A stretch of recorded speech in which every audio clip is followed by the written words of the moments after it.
ನೀವು ನೋಡ್ತಾ ಇದ್ದೀರಾ ಸಂಪೂರ್ಣ ನ್ಯೂಸ್. ಇದು ಈ ಕ್ಷಣದ ಹೆಡ್ಲೈನ್ಸ್.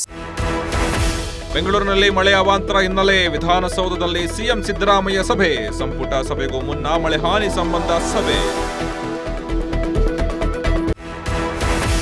ಬೆಂಗಳೂರಿನಲ್ಲಿ ರಣಭೀಕರ ಮಳೆಗೆ ಬಲಿ ಹಿನ್ನೆಲೆ ರಸ್ತೆಯಲ್ಲಿ ಬಿದ್ದಿರುವ ಮರ, ರೆಂಬೆ, ಕೊಂಬೆ ತೆರವಿಗೆ ಸೂಚನೆ. ಗೋಡೆ ಕುಸಿತ ವಿಚಾರ ಅಧಿಕಾರಿಯ ನಿರ್ಲಕ್ಷ್ಯ ಅಂತ ಹೇಳಿಲ್ಲ.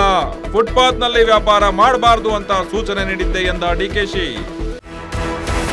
ನಗರದಲ್ಲಿ ಭೀಕರ ಬಿರುಗಾಳಿ, ಧಾರಾಕಾರ ಮಳೆ ಹಿನ್ನೆಲೆ ಬೋರಿಂಗ್ ಆಸ್ಪತ್ರೆ ಗೋಡೆ ಬಿದ್ದು 7 ಜನ ಸಾವು. ವೈಯಕ್ತಿಕ ಕಾರ್ಯಕರ್ತರ ಪರ 5 ಲಕ್ಷ ಹಣ ಕೊಡ್ತೀವಿ ಅಂತ ಶಾಸಕ ರಿಜ್ವಾನ್.